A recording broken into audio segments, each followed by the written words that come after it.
Now in this session, in the chapter Matrices of Algebra 1 and Calculus 1 of first sem Bsc NEP,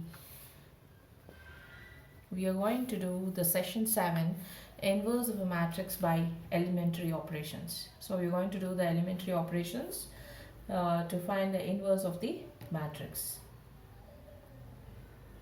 So to do the inverse of a matrix, first we need to know the definition of invertible matrices, and let us solve some of the examples on that.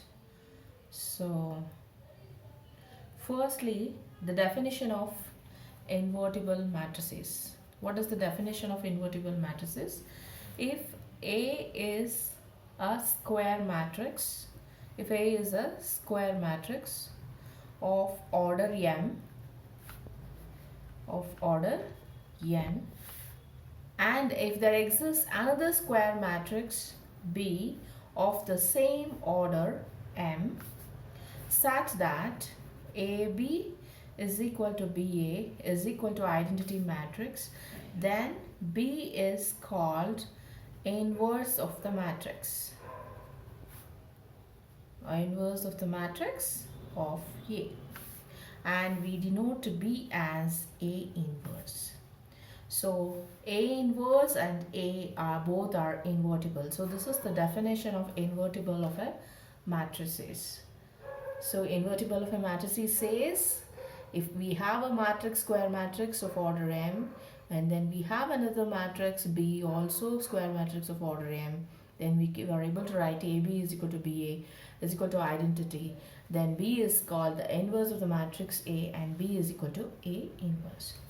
So now let's use some elementary operations to find the inverse of 1, minus 1, 2, 3. Now this is our A. So to find the solution of this matrix, I am going to write A is equal to IA. The A matrix is 1, minus 1, 2, 3, and identity matrix is 1, 0, 0, 1 into A. Now we are going to use some elementary operations here. Now first thing is we need to make this matrix as an identity matrix, and whatever the resultant matrix we get in the RHS in the identity matrix will become our A inverse. So we use the operations to make the LHS of the matrix to the identity matrix. So what is R2? R2 is R2 minus 2R1. So we are making the element below the leading element as 0. So that is the operation here. So 1, the first row remains as it is. Second row R2 is 2, minus 2 into 1, 2 minus 2 is 0. This is 3, minus into minus, plus 2 2s are 4. So 3 plus 2 is 5 is equal to, the same operations should be done for the identity matrix also. So the first row remains as it is. R2 is 0, minus 2 into 1 becomes minus 2, and 1, R2 is 1, minus 2 into 0 is 1. Now next step is to make the element 5 as 1 in the second row. So that is R2 is 1 by 5, R2. So that is 1, first row remains as it is, second row is divided by 5, so it becomes 1, and here the first row remains as it is, and here the second row is minus 2 by 5 by 1 by 5 into A. Now the next step is to make a 0, to make the element in the first row, the second element to 0. So R1 plus R2, R2 is equal to R1 is equal to R1 plus R2 can be done, so that this element becomes 0. So let us try that.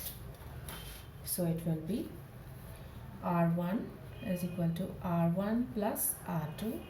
So that is, first row is 1 plus 0 is 1, minus 1 plus 1 is 0, and the second row is as it is. So we have got the identity matrix in the LHS. In the RHS, the same changes is done. R1 plus R2, that is 1 minus 2 by 5. 5 minus 2 is 3 by 5, and here 0 plus 1 by 5 becomes 1 by 5, and this remains as it is, minus 2 by 5, 1 by 5, and E. So this will be our A inverse. Therefore, A inverse will be invertible matrix that we have found just now as 3 by 5, 1 by 5, minus 2 by 5, and 1 by 5. So similar kind of problems can be done.